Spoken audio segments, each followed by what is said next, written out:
Hello everybody and welcome to the Jack Simpson podcast. On today's episode we've got on Aiden Ingram. Welcome. Hello. Hello, how are you doing? Good, thank you. So I got you on today. Obviously you live in the same village as my dad in the podcast again. And was it your dad got talking to mine? Yeah, and then obviously it's come apparent that you are... I'm a racing driver in karting. Nice. So how did that all begin? Well, really, it was just my dad, and he had a love for racing like ever since he was my age. And Formula One, used to always be on the telly when we were younger. And I just kind of naturally got into the sport through my dad. And one day I was kind of like, "Hey, this is really cool. Do you think I could do it?" So we got researching and found karting and did a few sessions in the rental karts and was like, no, I really enjoy this. And we bought our first kart after seeing them go around the owner karts. So we bought our first kart. What's an owner kart? So a rental kart is like... Oh, is it an owner car? Yeah. Sorry. I thought it. Right, an owner car. Yeah. Right, sorry. So but we saw the owner karts go around, and we said, yeah, that was really fun. So we bought one, took it out for a test day. So what's the process with that then? So is there like a karting website that you can go on to buy them, or? It's usually a bit of eBay, bit of Facebook Marketplace. Okay. To get started really for your first practice kart. And then, as you get practicing through sessions, you kind of speak to people, you find out what the best chassis brands and engine brands are in your category, and you buy the chassis, new, and buy the engines new. So what category are you in then? So I drive R200s, which is 11 to 14-year-olds. It's quite a new category actually. So it's like the category that Lewis Hamilton used to race in, and Jenson Button and all those big names. They used to race in GX200s. So it's basically the same as GX200s, but with a slightly modified engine. So they go a little bit faster. What was modified on it? So it's a slightly bigger air filter. Oh, right, okay. So what sort of speeds are you doing then? The fastest I've ever gone personally in my kart, about 61 mile an hour, which it sounds quite average, but when you're so low to the ground, you're about a centimetre off the ground. I was going to say the other way, to be honest. All you've got is a suit on and a helmet, haven't you? Yeah. So much like a motorbike. So at the beginning then, when you first started getting into it, what was it like? What was the community like? It was actually really, really welcoming. Everybody was like, especially at the low level championships I was doing. Like if you broke apart and you didn't have a spare, everybody would offer to give you a spare, and it was just really, really friendly, and everybody just really helped me.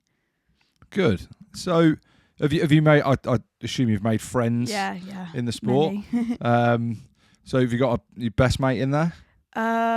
Probably my friend Finley. He was the first friend I ever made in karting, and he's in a different category to me now, but we've still been friends ever since. So what are the different categories then that you have? So the basic segregation of categories, you've got Bambinos, which is I think it's 4. It's officially 6 for racing, but you can test at 4, up to 8. Then you've got cadets, which is 8 to 12. Then you've got inters, which is kind of in between cadets and juniors, which is 11 to 14-year-olds. So that's what I do. And then you've got juniors, which is where it gets a bit more expensive and a bit more competitive. So that's 13 to 16. And then seniors is 16 onwards for all the adults in the sport. Okay. So I take it the engine size, everything goes up as you getting older as well. So obviously you spoke about friendships and that. Like, what about rivalries? I think I've definitely had rivalries, but they've all been kind of friendly rivalries, I think. I mean, there were tense moments, but most of the tense moments I think were on track, such as last year when I was competing in the Stretton Sprint Championship. I was like neck and neck with a guy called Oscar for the championship. That did get a little bit feisty sometimes. Talk us through it. I think the first time really where we were, on track really close, I think was the same race I got my first win, because we'd been battling all day. I hadn't got a win because it's structured into heats and then a final. I hadn't got a heat win all day, and it was really frustrating because I'd always take him on the start, lead the whole race, and then on the final lap I'd just, he'd just slipped by me. And then on the final, I'd led the whole of the final. He'd been right behind me. I'd led the whole of the final. And then he just got past me, like, on the third to last corner, I think it was. But as he got past me, he kind of just clipped me as he went round. I went up in the air. So we finished, him in first, him in second. And obviously, I was devastated. Then a few minutes later, we got called to the stewards, and he got a 5-second penalty. And it was kind of one of the bittersweet moments, because it was like, I kind of feel sorry for him for the penalty, but I just got my first win, and that was really exciting for me. Yeah. Sounds it. So, so how often do you do it then?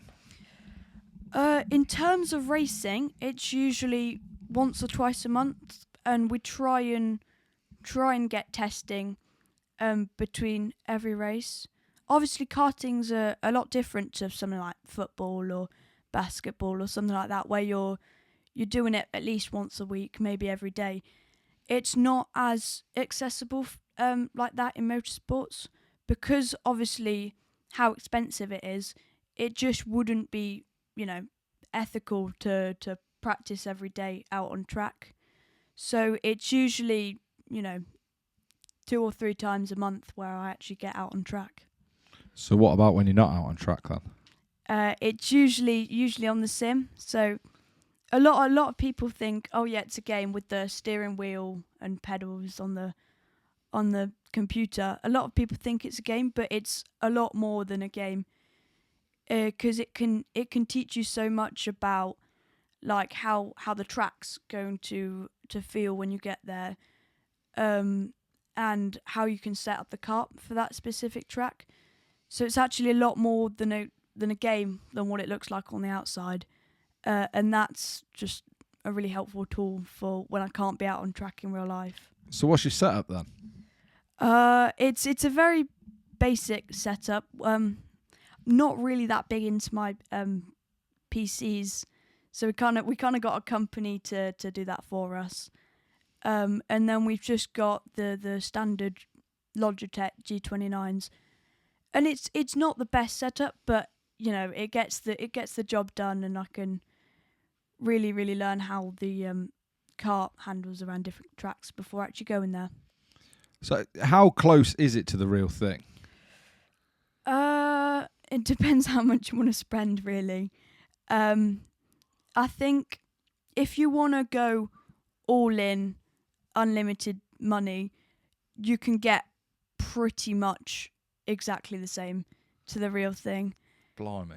But obviously not everybody has hundreds of thousands and pounds and whatnot. So it can be a little different sometimes.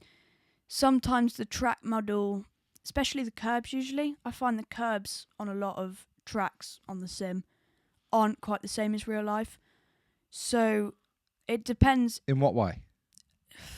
It's different shapes of curbs, different, because some curbs are smooth, some are like really slanted like that and bumpy, and sometimes the track doesn't quite get it right. Even when they're laser scanned, they just feel a little bit different to real life, and you can feel it. It's not something you'd expect to feel, but you can feel the difference. So I think in that way, some tracks are like spot on, and some tracks aren't quite exactly the same. So how long are you spending on the sim? Probably an hour a day, maybe more, if it's coming close to a race weekend. So would you specifically just test that track, like drive that track on the sim all the way up to the race? Yeah, usually. I also do like a bit of actual racing in like the cars Right. on the sim as well, which is good experience, I hope, for the future as well. Have you done any racing on track in cars? No racing yet, but I did have a test day in a Ford Fiesta race car just a month back, which was really cool. What was that like then? What was the night before like that? Well, it was coming back from a camping holiday, so it was quite a stressful sort of thing. But it was just, I was nervous. I was definitely nervous because, I'd driven a car, but I hadn't driven it to the limit before. So I was just trying to. I obviously didn't have the sim away camping, so I was watching as many YouTube onboards as I could and trying to learn where the track went. But once I actually got there, I think it's always the nerves that gets you, because once you're actually at the track, once you're actually out on track, it's all fine, but it's always just the thoughts going through your head. Like sometimes it's like, what if I crash? What if I'm not fast? But you have to kind of try and eliminate the thoughts and just think, you know what? At the end of the day, I am actually doing this for fun, and then just get into the track, and then it seems to all fix itself. Nice. That was well done there. So have you had many crashes? Yeah, too many that I'd like to admit, I think. But I think crashes are good, which it seems strange, but actually when you crash, you learn why you crashed, and it means you're less likely to crash later on. Like when I first started, I was crashing left, right and centre, spinning out and everything. But now, I still spin, I still crash, but it's a lot less frequent than it was before, because I've kind of learned, what creates a crash, and I've been able to eliminate those things from my driving. Nice. So would you say then, obviously with the use of sims nowadays, that your learning curve is a lot quicker, isn't it? Yeah. So the race, I suppose it's the same as football is nowadays, where it's it's so much more advanced than it was 30 years ago. Same as the cars, I suppose. So you mentioned your dad in the F1 at the start. Have you got a favourite? I've got two actually, Lando Norris and Ollie Behrman. Right. I like Lando because I think he's got quite a similar personality to me. Quite energetic, I think is the way to describe it, and I feel like I can relate to him quite a lot. And then Oliver Behrman, my driver coach, actually used to race him in karts. Okay. So I suppose I've got a little bit of a connection in that way. Nice. So what do your mates at school think of it then?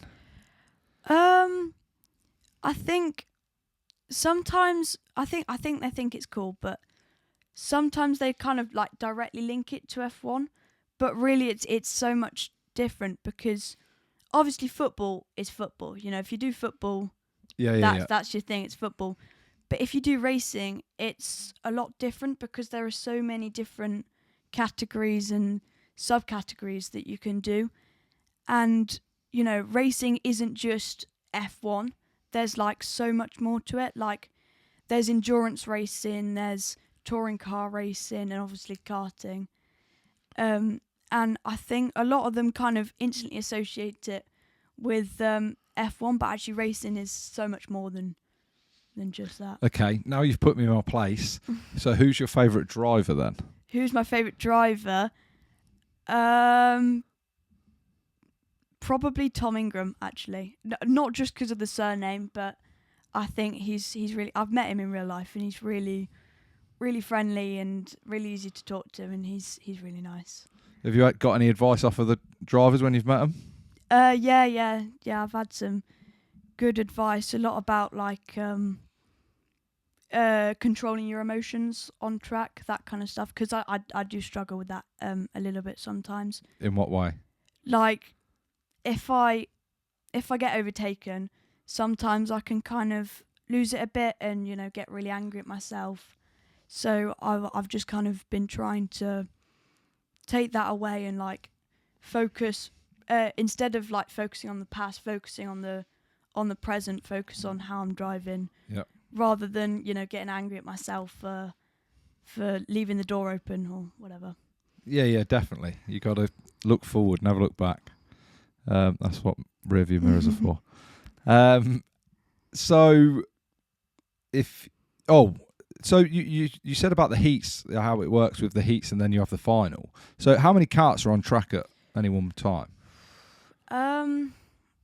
It depends where you go, because some championships have bigger grids, some have smaller. I think the biggest I've ever seen is about 36. That wasn't with me in the race though, that was a different one. But in the category, it ranges from 15 to 25 usually. That's about the numbers. So what does a race weekend look like then? So if you're the night before, whatever, when you're setting up for it, like what is your sort of race preparation? You say the night before, but it actually starts really a week before. Okay, week before, go week. Because obviously there's all the packing, because it's not like football where you pack your boots, pack a ball and go. It's all your race gear and all the tools as well. I usually help my dad pack the tools. And then preparation, having a look at who's on the entry list and kind of noting down next to the name what their strength, what their weaknesses are, so I'm prepared if I'm going to race them. You're not going to know any secrets here, are you? No. Well, it's little things that I do. I mean, it works for me. Some people, they like to just go in raw, no preparation, and it works for them. I mean, kind of like Jamie Vardy in football, that kind of thing. But I like to really go deep into the preparation, really picking apart how everyone drives, how the track is, where the best overtaking spots are, and all these little things before the week before the race weekend. And then obviously the amount you have to pack, because it's not just over a day either, it's over a weekend, so you've got to pack all your clothes and all the gear, and often I forget things because there's so much stuff to pack, which can get a little bit annoying sometimes, but you just have to forget about it and continue with the racing. And then sometimes the actual weekend starts on Friday, sometimes it starts on Saturday. It depends where you go, because sometimes the Friday is a day full of practice, so it's just getting out on track and testing, making sure you've got the right setup and the track. But obviously sometimes I don't choose to do the Friday, because if it's, for example, a hot weekend, if you do the Friday, you can get quite tired by the end of the Sunday. So it can actually be better to have less practice, so you can have more energy when it comes to actually racing. And then on the Saturday, it's another day of testing really, but right at the end you have qualifying, which is basically everybody goes out, and if you set the fastest time, you start pole, or you start first position the next day, and then second fastest time will start second, so on. And then heat 1 will be at the start of the Sunday, and there's 3 heats. They're usually only about 8 minutes long, but obviously because there's 3, it can get quite tiring. Yeah. And basically, you obviously start where you qualify for Heat 1, and then where you finish in Heat 1, you start for Heat 2, and then the same for Heat 3. And then into the final, you basically get points depending on where you finish in the heats. And then whoever has the most points after the heats starts first in the final, and then, going down. So it can get quite irritating sometimes if you have like a DNF in one of the heats, because it can completely ruin your starting position for the final. Push you down the pecking order. Yeah, and it's like my friend Peter this weekend. He was, my teammate actually. He was fastest all weekend, and he had one DNF in Heat 2, and it meant that he started last for the final because he got 0 points from that race, which was devastating for him. He still managed to make it to 4th, which was super. But nice. he should have won that one, but it was just an unfortunate mechanical failure, really. Yeah, they can't be helped. Mm-hmm. So, what racing moments stand out for you? I love a good battle. I think not just a good slam dunk overtake, but when you're really, two people really fighting for that position, and just you're pretty much equal through every corner, and to make the moves you really have to dive bomb them, get creative, and then they have to get creative on you, and I think that's actually really exciting. Have you got one that comes to mind that you could talk about? Yeah, probably. This was last year, beginning of last year. We're at a track called Shennington. I don't know where it is, but we're at a track called Shennington, and it was one of my first races in the national calendar. And it was the final. We'd been doing pretty good all day actually for one of our first races, and we got into the final, and it was pretty average start to the race, and then there was a red flag because someone flipped. Right. And after the red flag, we basically had a rolling start, which is where you do like a really slow lap, and then you're still driving like really slowly over the line. They drop the green flag, and then you will just go from like driving slowly.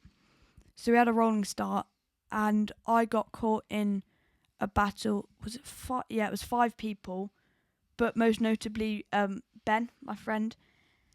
And basically, it would be like every lap, I'd get him on the first corner, and then he'd wait behind the whole lap, and then get me on the last corner. Then I'd get him again on the first corner, and it would just repeat every lap. And then one time, like, he wouldn't get me on the last corner, and I'd be like, "Oh, great, I've got this." And then he'd get me like on another corner, and then I'd do the same with him. And that was such a great battle. That I remember that one. I think I ended up winning it actually, which was nice. But then there were also like another 4 other karts involved that were all getting in the mix as well. I think I have a photo somewhere, and it's me, Ben, and Rowan, and we're all 3 wide on the straight. Nice. Which definitely one of my favourite photos actually from karting, and that was just an awesome battle. So, what about injuries then? I've known friends to have bad injuries. I've never actually had any injuries from karting. I've had a lot of bruises, but that's about it. I think I've been quite lucky with staying out of trouble. But I think the most recent example, it was only July, I think. I was in a race in South Wales, a track called Landau, and my friend OJ. It was first lap after a red flag from another. No, it was first lap, and I'd gone for the dive bomb, and basically it was a bit of a late move. So, what's a dive bomb? So, it's where you're behind them, and it's like a very late move coming into the corner. So you pull up alongside and you brake and you brake super late. Can you do it? Is that what that work? I don't know. Is that better for the hands or not? Yeah, I think so, yeah. Yeah, cool. But a dive bomb is where you're following behind and you go to the inside and you just brake super. Is that folding back over? It is, isn't it? 1 minute. Oh. That's right. Just tighten that. There you go. Thank you. That's all right, my guy. You're doing well. You're fine. Thanks. Nice and calm. So a dive bomb is where you're following behind and you basically pull over to the inside and just brake super late. And it's quite a scrappy move. And it's kind of all a bit last minute and a bit all guns blazing, but it's quite hard to defend against because you don't tend to see them coming. And they all then just kind of come at the last minute. Okay, yeah, sorry. Go on. Carry on with the story. Oh, where was I? Was it Shennington? No, Landau. Landau, that was it. He basically, I'd gone for a dive bomb, late move. He'd already kind of turned in. He hit my rear wheel, went up, and as he's gone up, obviously it's the start, so there's everybody behind us. He's been team-boned in the side, and he's I think he fractured his wrist. So that was the most recent injury I think I've seen. Okay. So it's quite. Is the norm? Is that there's not many injuries usually then? Yeah, it's quite surprising really when you see some of the crashes. It's like, how did they not get an injury from that?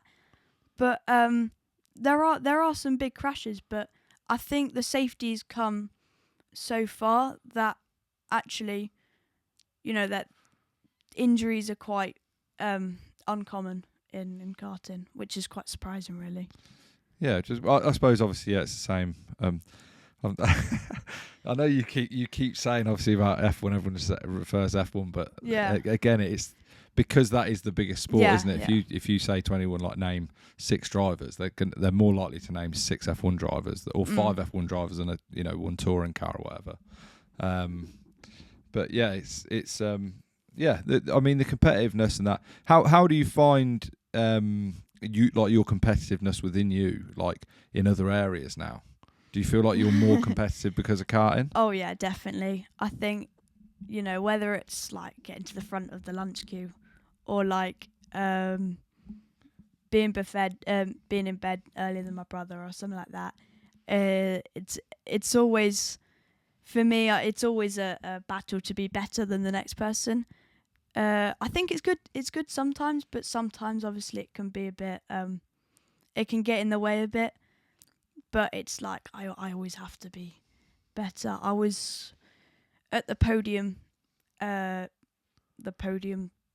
presentation the weekend just gone for the race. We were having a competition who can get the last clap in, and we were going for ages. I think I won in the end, which I was happy with. But yeah. So when you're competing, then are you usually finishing in the the top half? Yeah, top half usually. I think I definitely I'm a top 5 runner usually. Sometimes I get a bit unlucky, we have a bit of engine trouble or whatever, and we finish a little bit further back. But usually consistently in the top 10. On a good day, top 5. And so when you start racing, you start in Bambinos. So have you been racing? Were you racing in? No, in that? I haven't been in Bambinos. I've got a few friends that I race against currently who were, but I started in cadets. Right. About midway through that age range. So, okay. So as you get older, then does it sort of stay similar amounts of people, or does it grow? It does. I think it tends to be quite quiet. Then juniors, inters and juniors, it has a bit of a spike, and then seniors it kind of goes down a bit because a lot of people are moving into car racing at that point and things like that. Is that where you want to get to? Yeah. It's the plan for next year, actually. So, to step up to. Yeah. So what engines and that do you run in that? In car racing. Yeah. Yeah. It depends on what championship you do. What are you looking at? We're looking at the Fiesta Junior Championship. Obviously, it's a lot of money. That's why we're looking for funding at the moment. But it's like 130 mile an hour around like big tracks like Silverstone, Donington, that kind of thing. But I think I know I'm fast enough for the car, and I know I've got the skill to drive the car. But at the moment, it's just about finding the funding to be able to afford it and find sponsors and that kind of thing. Do you want to give the shout out to the sponsor, like a little? So I'm currently sponsored by Demon Tweaks, and I also support the Matt Hampson Foundation. So the Matt Hampson Foundation are a company based in Melton Mowbray, and it was created by an ex-rugby player, Matt Hampson, OBE, and they're basically a charity focused on rehabilitating injured sports players who have sustained injury and getting them back up to a level to be able to be competing again, or even just to live semi-normally again. And Demon Tweaks, they're a motorsport company who sell car tuning products and motorsport products, and it's an online shop basically. Brilliant. I love how you went straight into like, wow, yeah, here we go. But yeah, I can cut that up into a reel. That would be a beast. So moving into that then, that's quite a big step up, isn't it, from obviously your karting? Obviously Dad's on board. What does Mum think? I think other than the cost, I think she quite likes the idea because she's into F1 as well. Not as much as me and Dad, but she's still into F1. She'll watch it every Sunday.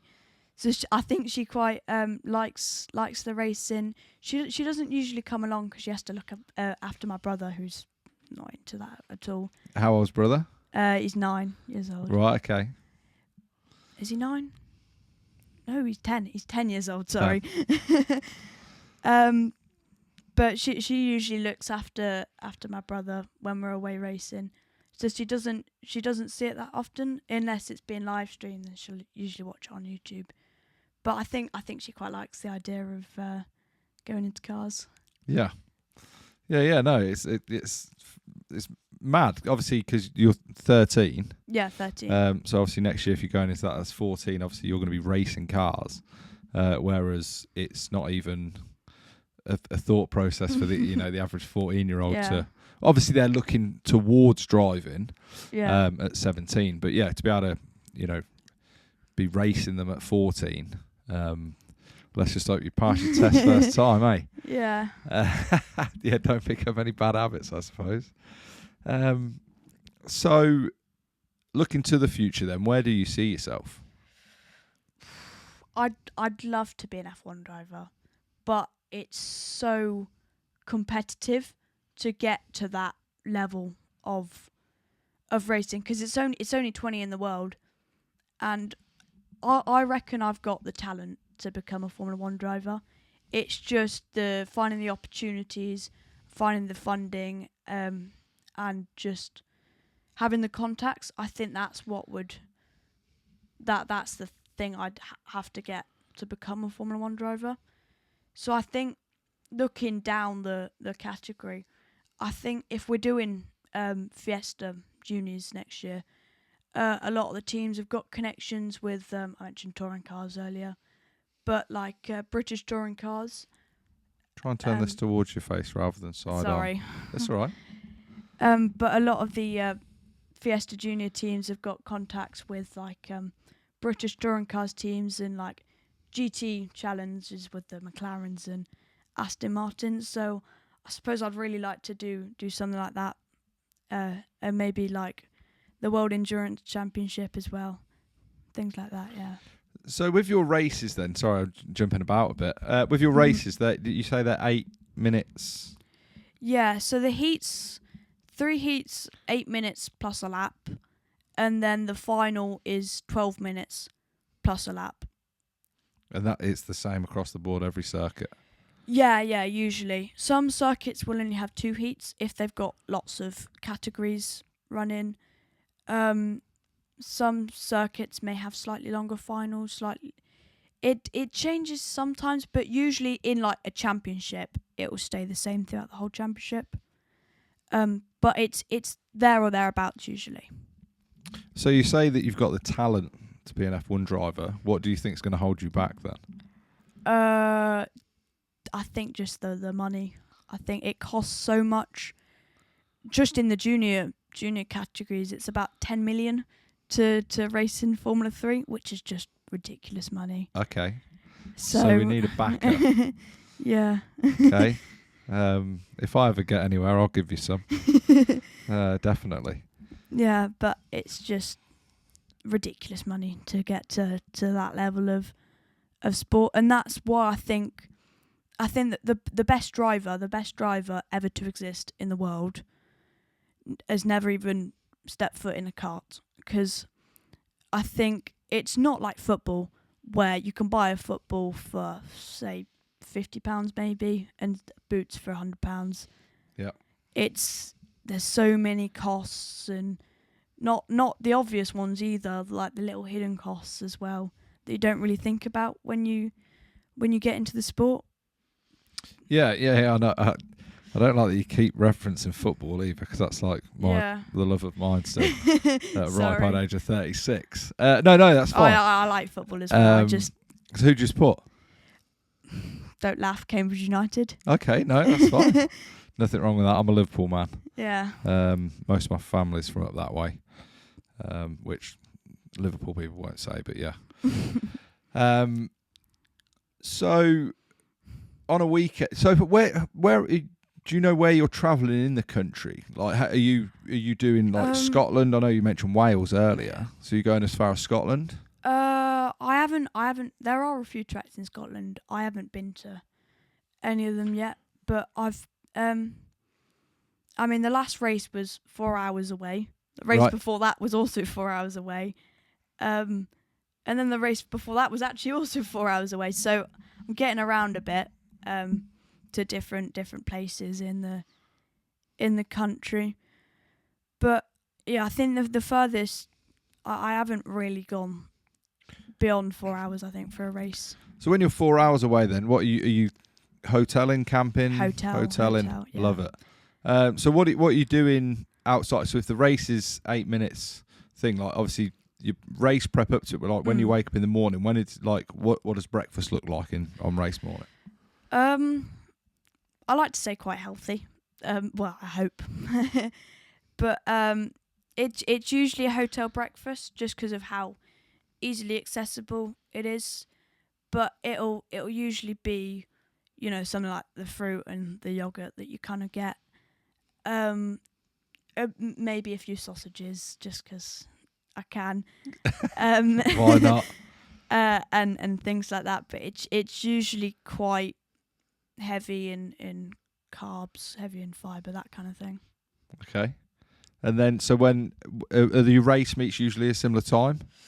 Yeah, I think they usually start at 9. The last one was a little bit different. It started at 10 because it was right next to the hotel. It was right next to a caravan park, so they had to start it a little bit later due to noise. Yeah, which changed it around a little bit, but more often than not, the day starts at 9 and it finishes about 4 to 5. So what time are you getting there, sort of tinkering with the car and stuff? Usually about 8.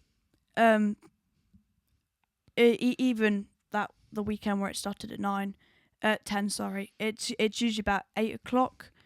It gives a good time to walk the track, feel how the surface feels, have a speak to people, try and find out what they're doing. with that, you just said about walking the track then. I was watching a thing the other day with Max Verstappen and Harrison. No, what's his name? Harris. Yeah. And they were driving the new Mustang GTD. And he was saying, Harris asked him about walking the track, and he like completely dismissed it. Yeah, I think in karting it's a lot easier because the tracks are obviously a lot shorter. A lot of racing drivers, when you get into car racing with the bigger tracks, obviously, there becomes a little bit less of a need. Sometimes it kind of becomes just a way to kind of talk to your team about the day just while you're walking around. And actually in car racing, because the track's so big, about 90% of your track walk is just spent walking on the straights, not really learning anything until you get to the corners. But with karting, because the tracks are a lot smaller, it takes about 5 minutes to walk around the whole track. Whereas you go to like Silverstone, it'll take about an hour to walk around the whole track. So a lot of the times when you get to car racing, there are better things obviously to do with your time. Yeah. So when you're is there any like?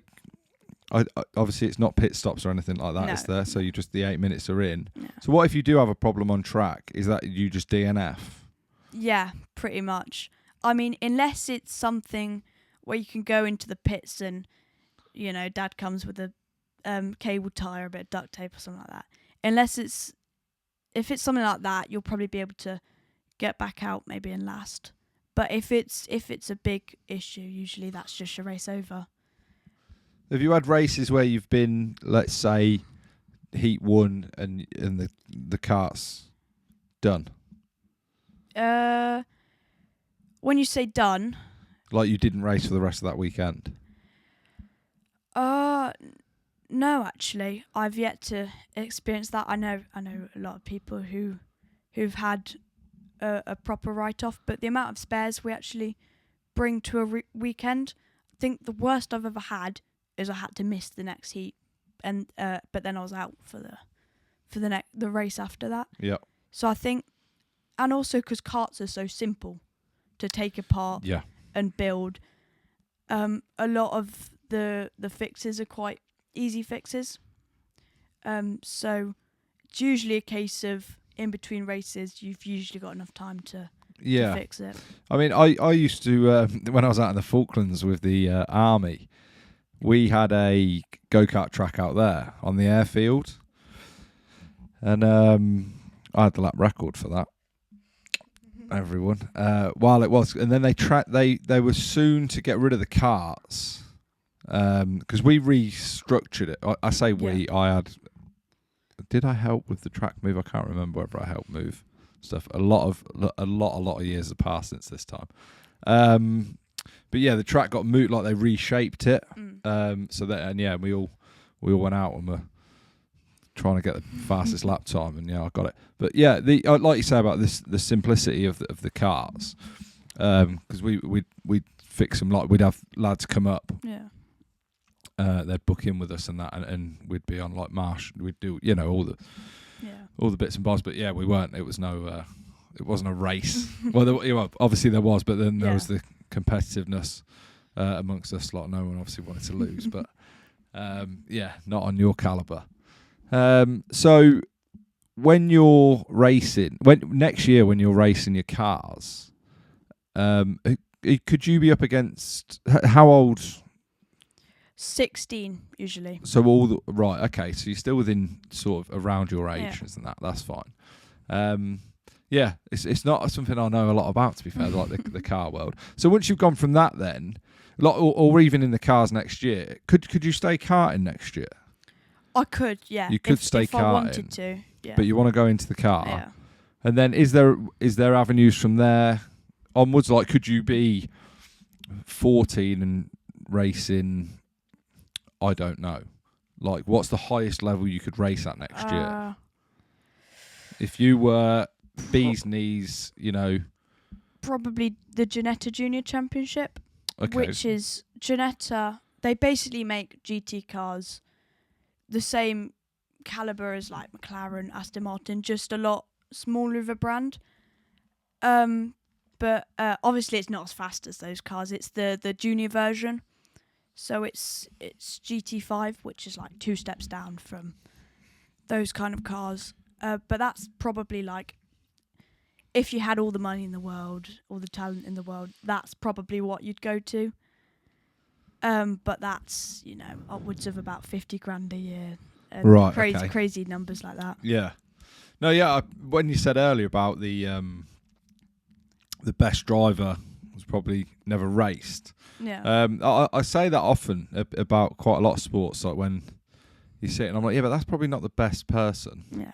That can do it. It's just the person. They were just in that lane or whatever. Like yourself, obviously, your dad was in the thing. I mean, I've got a friend that was in motorsports. He does. Oh, he was going to kill me. What's it called? I'm absolutely blanking here. Sorry, Ryan. Stock car racing. Ah, yes, yeah. You ever thought about doing anything like that? Maybe. Maybe. It looks a good bit of fun, but I don't think I could do it as a career. It looks a bit bashy. Yeah. A lot of collisions in that, certainly. So, do you want to talk about anything else?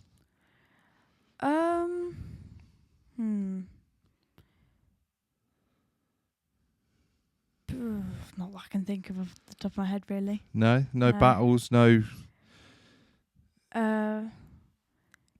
Maybe. I could talk. What could I talk about? You can talk about anything you like at anything. School. Then, so at school, like, so how are you getting on at school? I think the karting is actually helping a lot with, as any sport does usually, really, with focus and just like, because obviously when you're in the car and you're, trying to push it to the limit, you have to have 100% focus on your driving. So I think it really like trains the brain to help focus. So I think it's actually really helping. Obviously, I'm not having as much time to study and things, but I think it's kind of making up for that because of how much more focus I can actually have, like, in the class. Oh yeah, 100%. I mean, like the age-old saying, "Work smart, not hard." You can only revise, study, do your homework and everything so much. You've got to have a hobby and whatnot. So that's absolutely fine. So do you want to give a shout out to your sponsors again and give out your Instagram and all your other handles? Yeah. So social media. Which camera should I do it to? Do it to that one. Right. Just mix and match. Right. So on pretty much every social media, I'm Aiden Ingram Racing 28. So that's Instagram, TikTok, YouTube, Facebook, all that stuff. And shout out to my sponsor, Demon Tweaks. They're an online shop and they sell motorsport products, car tuning products, and motorbike products. And then another shout out to my partners. So first of all, the Matt Hampson Foundation. So they're a charity based locally to me, and they basically focus on rehabilitating injured sports players, in getting back to the building's called Get Busy Living Centre. So getting back to mobility. And another one of my partners, Venom Race Engines. So they build my engines. They really give me power, and they just enable me to really, give me the power I need to push me on track, and the reliability to keep the engines going, and just all the time put into reading the data and making my engine as good as it can possibly be to support me while I'm driving. And also Riley Price, Team 17 Coaching, my team. A shout out to them for, everything they've done to help me, not just on individual race weekends, but also through my career, and just really helping me to build up my racing career. Brilliant. That was wonderful. And now, finally, I'll give you my last question that I ask all of my guests. Yeah. What's some advice that you would give to someone that is thinking about getting into racing? I think just meet people, go to your local track, speak to people, find out how they started, kind of copy their story a bit, and just get as many contacts as you can that will just be able to support you and help you try and become, try and put as much effort as you can in researching what kart you want to drive, what championship you want to drive in, and just really putting in the work, making contacts, and just make sure that you have fun while doing it. Brilliant. Well, thank you for going on today, Aiden. Thank you. It's been Brilliant. good to see you. And you. Pleasure. And we will see you again, everybody. Thank you. Cheers.